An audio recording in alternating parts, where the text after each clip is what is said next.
سيدنا محمد وبارك وسلم۔ بزرگان گرام قدر، سامعین باطن کی محترم عزیزوں اور دوستوں،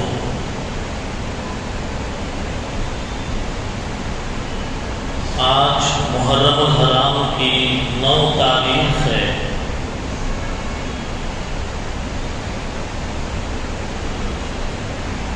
اور بروز ہفتہ یعنی کل 10 محرم الحرام ہے۔ اس مناسبت سے پہلے سے جو سلسلہ ہمارا چل رہا تھا اس کو روک کر اس وقت کے دنوں کے اعتبار سے، مہینے کے احترام کے اعتبار سے ہم نے عنوان طے کیا۔ عنوان ہے محرم کا مہینہ، مسلمان کیا کریں اور کیا نہ کریں۔ سب سے پہلی بات یہ ہے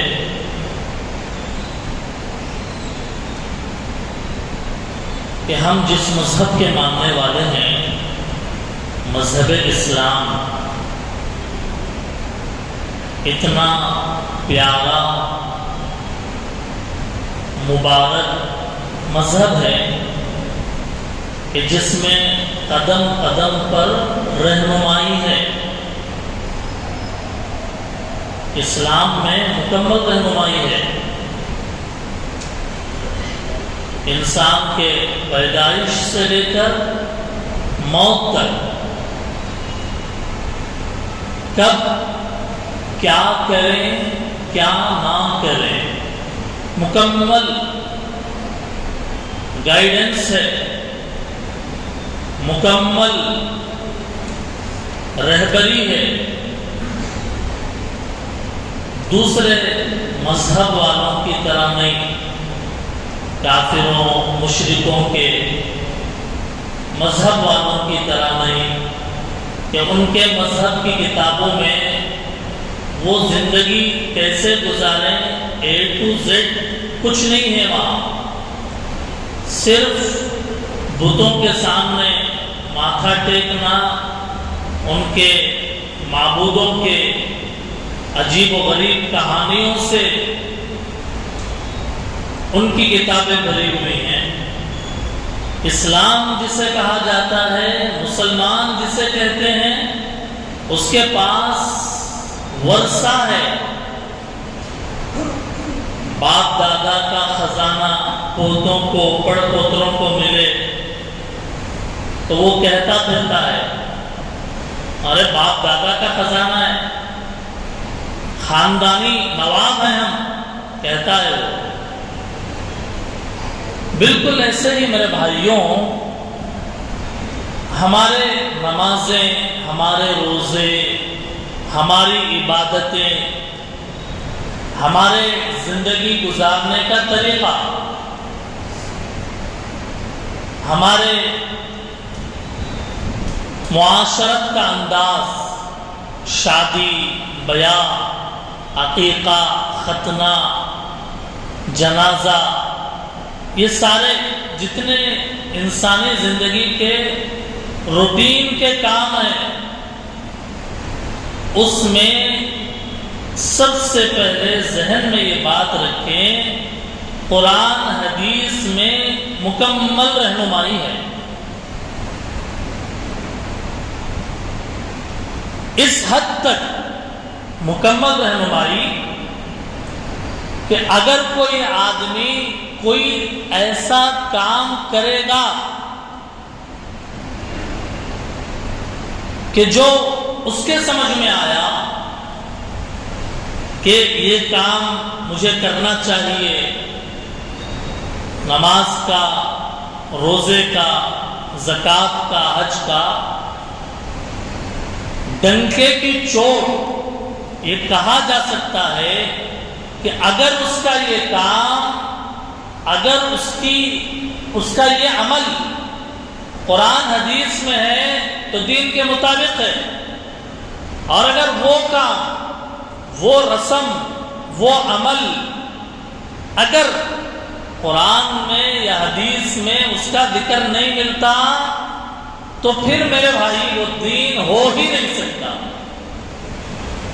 اس کو نام دین کا دے دیا جائے بات الگ ہے، لیکن وہ دین کا کام نہیں ہو سکتا کہ جس کا ذکر قرآن حدیث میں نہ ہو۔ آسان ہے پہچاننے کے لیے، یہ پہلی بنیادی بات دماغ میں رکھنے کی ہے۔ دوسری بات یہ ہے کہ اللہ تعالیٰ نے اس مہینے کو محترم مہینہ بتایا، احترام والا مہینہ۔ رمضان کے بارے میں ہم کیا سمجھتے ہیں؟ بہت برکت ہے رمضان کے مہینے میں، اللہ کی رحمتیں اترتی ہے رمضان کے مہینے میں، نیکیوں کا مہینہ ہے، عبادات کا مہینہ ہے، کہا جاتا ہے نا۔ کیوں؟ اس لیے کہا جاتا ہے کہ اللہ نے رمضان کے مہینے کی فضیلت بتائی قرآن میں، بالکل ایسے ہی اس مہینے کی فضیلت بتائی اللہ تعالیٰ نے قرآن میں۔ لوگ کہتے ہیں محرم کا مہینہ منحوس ہے، استغفر اللہ۔ لوگ کہتے ہیں محرم کا مہینہ برکت والا نہیں ہے، معاذ اللہ۔ لوگ کہتے ہیں محرم کے مہینے میں اچھے کام نہیں کرنا چاہیے، غم کا مہینہ ہے، نعوذ باللہ۔ اللہ قرآن میں کہے محرم مقدس ہے، ہم کہیں محرم منحوس ہے، بالکل اپوزٹ۔ اللہ ایک بات بول رہے ہیں، ہم ایک بات بول رہے ہیں۔ آپ پوچھیں گے قرآن میں کہا ہے؟ پارے 10 سورہ توبہ فرمایا منہا اربعۃ حرم، 4 مہینے، 12 مہینوں میں 4 مہینے احترام والے ہیں، تقدس والے ہیں، مقدس ہیں، مبارک ہیں، محترم ہیں۔ مطلب یہ ہے کہ منحوس نہیں ہے۔ لوگوں نے اپنی طرف سے اس کو بنا لیا، منحوس سے چلا دیا۔ کوئی اچھا کام اس مہینے میں نہیں کرنا، چلا دیا۔ قرآن پڑھو، قرآن کی آیت دیکھو کہ جہاں اللہ کہیں اربعۃ الحرم، 4 مہینے محترم ہیں، بالکل اس کے اپوزٹ یہ بات سمجھی گئی، اور معاشرے اور خاندانوں کے اندر یہ بات چلائی گئی کہ جناب برکت نہیں ہے محرم کے مہینے میں، اس لیے یہ بات سرے سے غلط ہے۔ فرمایا 4 مہینے احترام والے، مقدس، فضیلت کے، کب سے ہے؟ اب سے نہیں، یا 1400 سال سے نہیں، بلکہ جس دن اللہ نے آسمان و زمین کو پیدا کیا، جس دن اللہ نے سال کے 12 مہینے بنائے، اسی دن سے اللہ تعالیٰ نے ان 4 مہینوں کے اندر احترام رکھا ہے۔ ان عدت الشہور عند اللہ 12 شہرا، بے شک اللہ کے نزدیک مہینوں کی گنتی 12 ہے۔ 12 شہرا فی کتاب اللہ، اللہ کی کتاب میں، یوم خلق السماوات والارض، جس دن اللہ نے آسمان اور زمین کو پیدا کیا اس دن سے اللہ کے یہاں مہینوں کی گنتی 12، اور پھر کہا منہا اربعۃ حرم، انہی 12 میں سے 4 مہینے حرم یعنی محترم، ذالک الدین القیم، یہی صحیح دین، سیدھا دین ہے۔ لہذا اس بات کو پہلے قدم کے طور پر، پہلے مرحلے کے طور پر دماغوں میں بٹھایا جائے، محرم کا مہینہ منحوس نہیں ہے، محترم ہے، مقدس ہے۔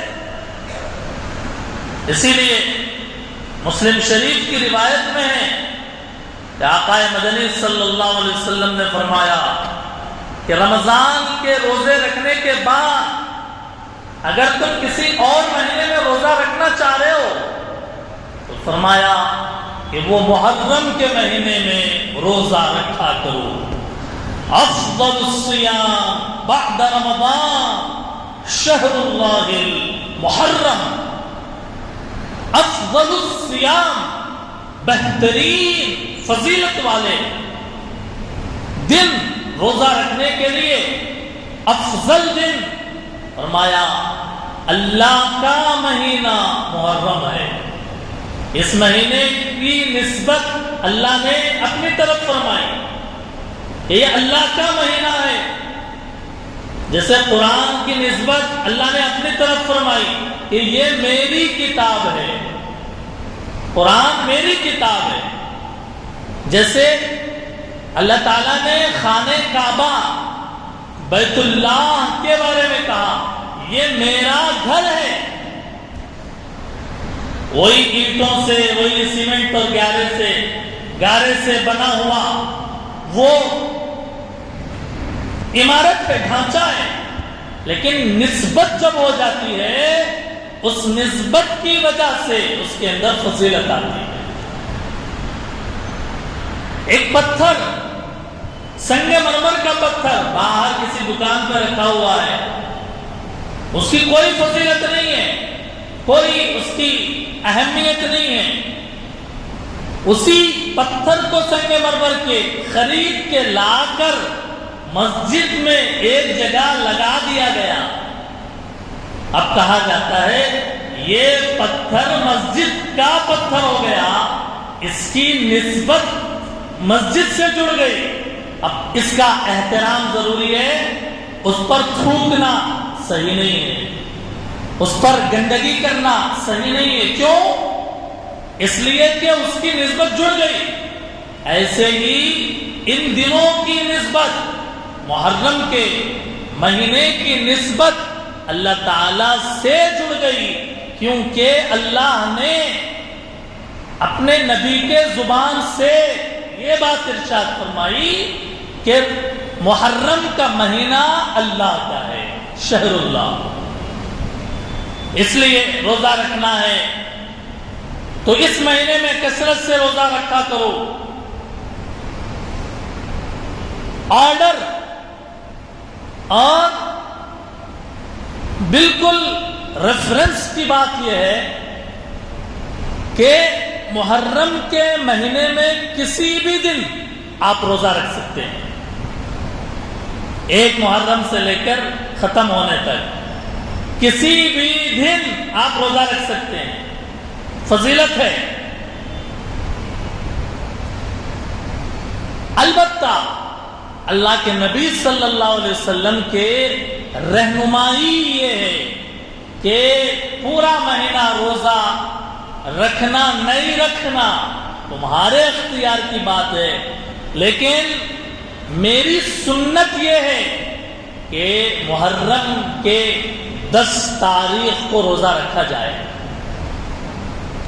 محرم کے 10 تاریخ کو روزہ رکھا جائے۔ حضرت ابراہیم علیہ السلام کے زمانے سے 10 محرم کو روزہ رکھا جاتا تھا. اللہ کے نبی مکہ المکرمہ میں تھے، دیکھا قریش کے لوگ زمانے جاہلیت میں بتوں کی عبادت کرنے والے، وہ بھی محرم کے 10 تاریخ کو روزہ رکھتے تھے اور خانہ کعبہ کا غلاف اسی 10 محرم کے دن زمانے جاہلیت میں بدلا جاتا تھا. روزہ کسی بھی دن رکھ سکتے ہیں آپ، فضیلت ہے اس کی. رمضان میں روزے قضا ہو گئے تھے بیماری کی وجہ سے، آپ قضا کر لیں. محرم کے مہینے میں 5-6 روزے چھوٹ گئے تھے رمضان میں، ہو جاتا ہے. محرم کے مہینے میں آپ قضا کی نیت کر لیں، ایک روزہ قضا میری رمضان کا، قضا بھی ادا ہو گیا، محرم کی فضیلت بھی حاصل ہو گئی. ایک بات. دوسری بات یہ ہے کہ 10 محرم کا روزہ رکھنا یہ اللہ کے نبی علیہ الصلوۃ والسلام کی تعلیم ہے.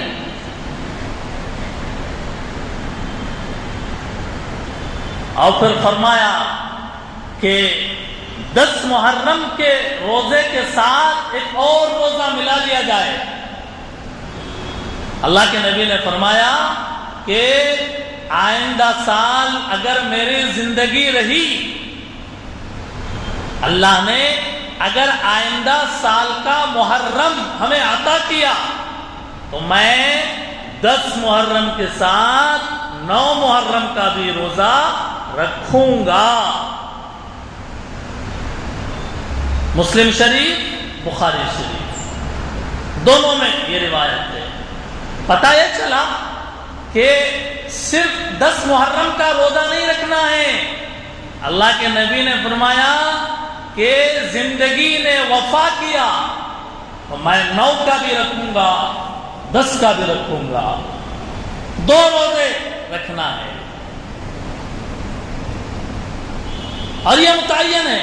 10 محرم کا روزہ فکس ہے، متعین ہے نبی کی تعلیم سے، حدیث کی زبان سے. اگر کسی نے 9 محرم کا روزہ نہیں رکھا اور 10 کا روزہ رکھنا چاہ رہا ہے، رکھ لے. 11 محرم کے روزے کا اضافہ کر لے. 9 کا چونکہ کیوں نہیں رکھا، نہیں رکھ سکا. ہفتے کے دن 10 محرم، اتوار کے دن 11 محرم روزہ رکھ لے.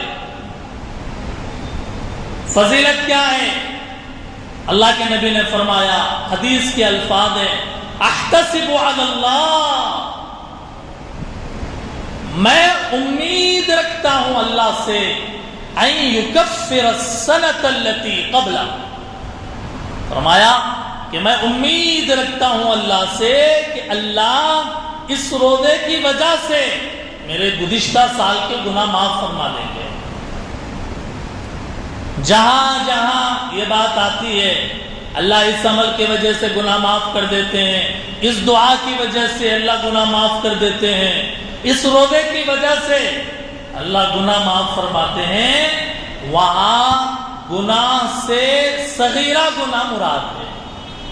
چھوٹے گناہ، بڑے گناہ، بڑے بڑے گناہ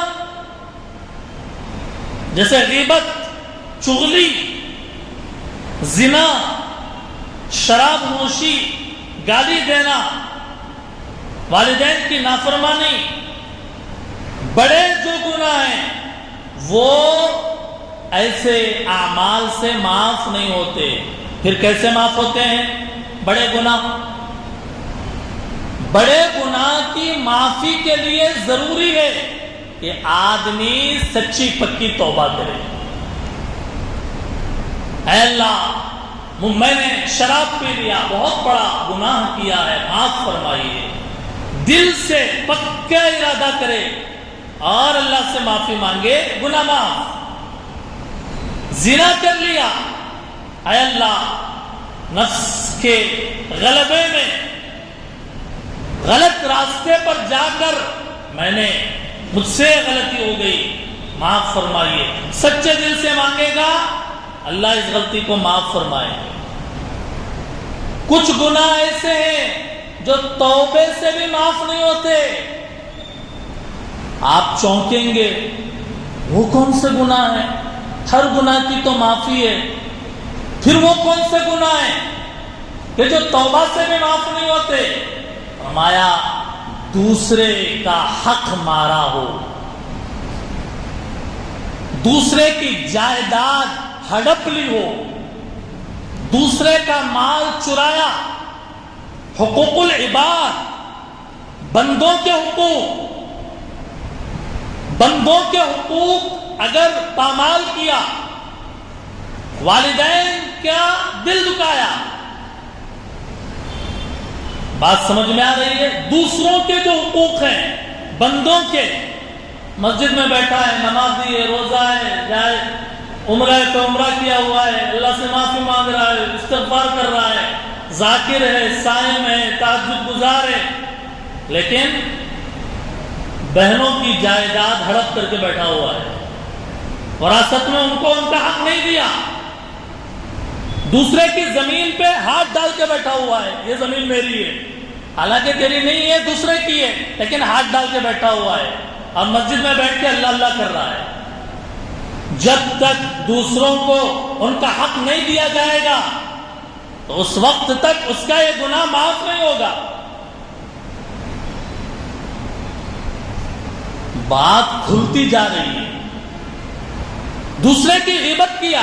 آج ایک بڑی بیماری کہ دو آدمی مل کے بیٹھتے ہیں، تیسرے کی برائی شروع.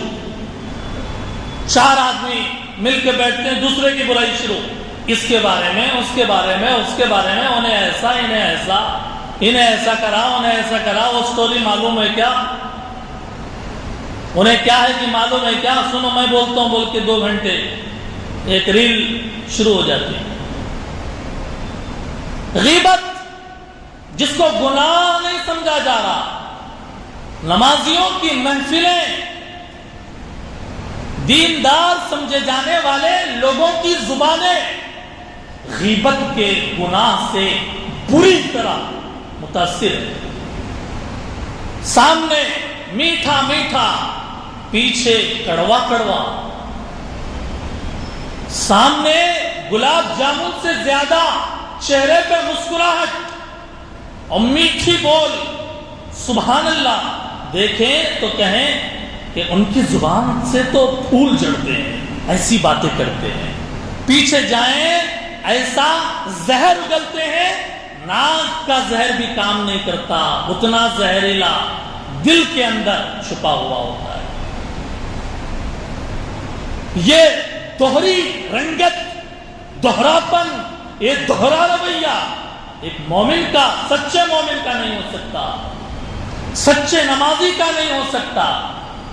اس لیے میرے بھائیوں، یہ بہت بڑی بلا ہے غیبت. اور غیبت جب آدمی یہ گناہ کر لے، جب آدمی سے یہ گناہ ہو جائے، اللہ سے لاکھ مرتبہ بھی بولے گا اے اللہ معاف کر دیجئے، معاف کر دیجئے. اللہ فرمائیں گے تو نے دوسرے کی عزت اچھالی ہے، جا پہلے اس کے پاس جا، اس سے معافی مانگ کہ میں نے تمہارے بارے میں غلط کہا تھا، مجھے معاف کر دیجئے. اس سے معافی مانگو. پہلے دوسرے کی پگڑی اچھالی، عزت اچھالی، دوسرے کا ٹانگ کھینچا، پہلے اس سے جا کے معافی مانگو، اس کے بعد میں معاف کروں گا. حقوق العباد یہ مستقل موضوع ہے بیان کا. ابھی بات کھلی کہ محرم کے روزے سے اللہ تعالیٰ گناہوں کو معاف فرماتے ہیں. اللہ نے بات کھولی تو میں نے کہا کہ صغیرہ گناہ معاف ہوتے ہیں. صغیرہ گناہ، کبیرہ گناہ نہیں، بڑے گناہ توبہ سے معاف ہوں گے. اور دوسرے کے حقوق والے جو گناہ ہیں وہ توبہ سے بھی معاف نہیں ہوں گے جب تک کہ حق والے کو حق نہ دے دو. غلطی ہوئی جا کے معافی مانگو. یہ بات محرم کے روزے کے تعلق سے. اچھا آئیے اب یہ سمجھتے ہیں کہ محرم کا مہینہ آسمان اور زمین جب سے بنا، جب سے محترم ہے، پھر لوگوں نے اس کو کب سے منحوس سمجھنا شروع کر دیا. کہتے ہیں کہ لوگوں نے اس کو منحوس سمجھا اور ایک جماعت روافض اور شیعہ کی کہ جو حضرت امام حسین رضی اللہ تعالی عنہ، اللہ تعالی آپ کے تربت پر کروڑوں رحمتیں نازل فرمائیں. آمین نہیں بولیں گے؟ آپ صرف سنیں گے، آمین نہیں بولیں گے. اللہ تعالی امام حسین رضی اللہ تعالیٰ عنہ کی تربت پر کروڑوں رحمتیں نازل فرمائے. جب آپ کی غمناک، المناک، بھیانک شہادت ہوئی میدان کربلا میں، نواسہ رسول، جگر گوشہ بطول، لخت جگر فاطمہ، حضرت علی رضی اللہ تعالی عنہ کے آنکھوں کے نور امام حسین رضی اللہ تعالی عنہ کی کوفہ والوں نے بہلا پھسلا کر خطوط لکھ کر کوفہ بلایا. میدان کربلا میں آپ کو بڑی بے دردی کے ساتھ شہید کر دیا. یہ موضوع تاریخ کا ہے، ہسٹری کا ہے. یہ موضوع کہ امام حسین رضی اللہ تعالیٰ عنہ کی شہادت کا بیک گراؤنڈ کیا بنا، آپ کا اس زمانے میں حکومتی سطح پر کیا حالات تھے، آپ کو کیسے بلایا گیا. آپ نے مدینہ چھوڑ کے مکہ جو آپ تشریف لے گئے، وہاں جانے کے بعد اکابر صحابہ اکرام نے آپ کو کیا مشورہ دیا، فرزدق شاعر نے آپ کو کیا مشورہ دیا، عبداللہ ابن عمر رضی اللہ تعالیٰ عنہ نے کیا مشورہ دیا، اور آپ کیسے اپنے سارے گھر والوں کے ساتھ نکل کر کوفہ کی طرف بڑھے. مسلم ابن عقیل جو آپ کے بھائی تھے، ان کو آپ نے حالات کے جائزے کے لیے بھیجا. کوفہ والوں کے خطوط کیا تھے، کوفہ کی سرزمین پر کیا پالیٹکس تھی، حکومت کس کی تھی، قبضہ کس کا تھا، بات کس کی تھی، زبان کس کی تھی، تلواریں کس کے ساتھ تھی، دل کس کے ساتھ تھے، زبانیں کیا کہتی تھی، دلوں میں کیا چھپا ہوا تھا، جذبات کیا تھے، حالات کیا تھے. یہ سارے کا سارا موضوع جمعے کے آدھے گھنٹے کے اندر بیان ہو ہی نہیں سکتا. ہسٹری، تاریخ، ہمیں چاہیے کہ ہم پڑھیں تاریخ کو. بڑی بڑی کتابیں لکھی ہوئی ہیں، اردو میں، عربی میں. البدایہ والنہایہ عربی میں، اردو کے اندر واقعہ کربلا اور اس کا تاریخی پس منظر، اس کو لے کر بڑی بڑی کتابیں لکھی ہوئی ہے. آج امت سے پڑھنے کی عادت چھڑ گئی. روزانہ کا پیپر پڑھیں گے لیکن اللہ کا کلام نہیں پڑھیں گے.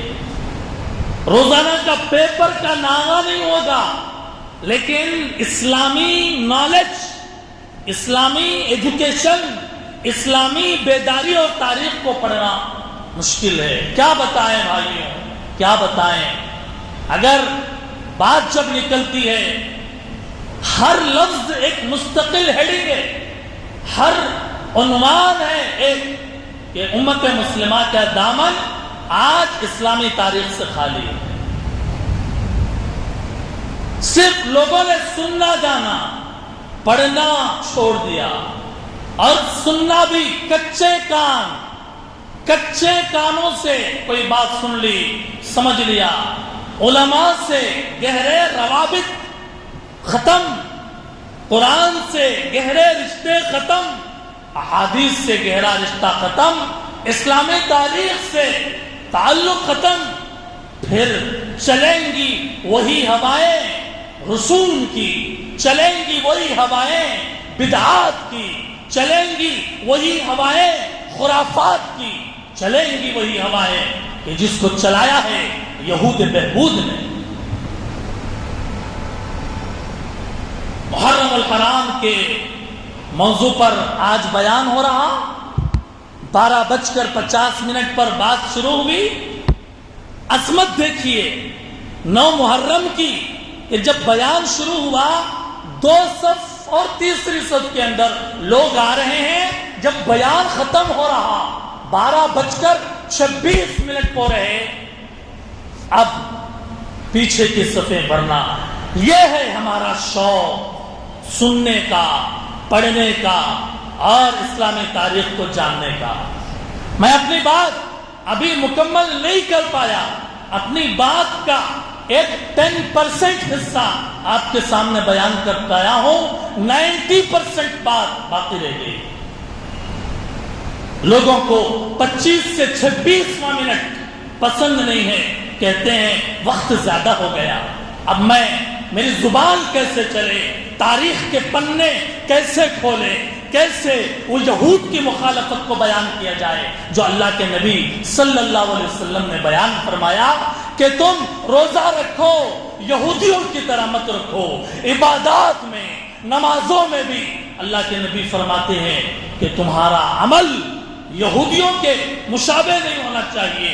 آج ہماری صورتحال یہ ہے، عبادات چھوڑیے، دین چھوڑیے، آج ہمارے رسم و رواج، ہمارے گھرانے کے اندر کی معاشرتی جو پہلو ہے، رہن سہن، اٹھنا بیٹھنا، بالوں کا انداز، ناخن رکھنے کا طریقہ، لباس کا انداز، سب کچھ یہودیوں کے پلان کے مطابق ہو رہا ہو۔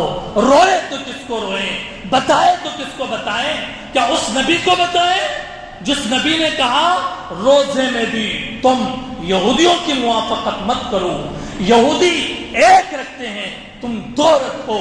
عبادت میں یہودیوں کی مشابہت کو نبی نے پسند نہیں فرمایا۔ آج ہمارا اٹھنا بیٹھنا، رہن سہن، خراش و تراش اگر مغرب کے تہذیب کے مطابق ہو، بڑے افسوس کی بات ہے۔ اللہ کرے دل کے پردے ہٹیں اور دماغ کے اوپر سے شعور بیدار ہو جائے کہ مرد مسلم کے لیے شعور و احساس ہی دولت ہے۔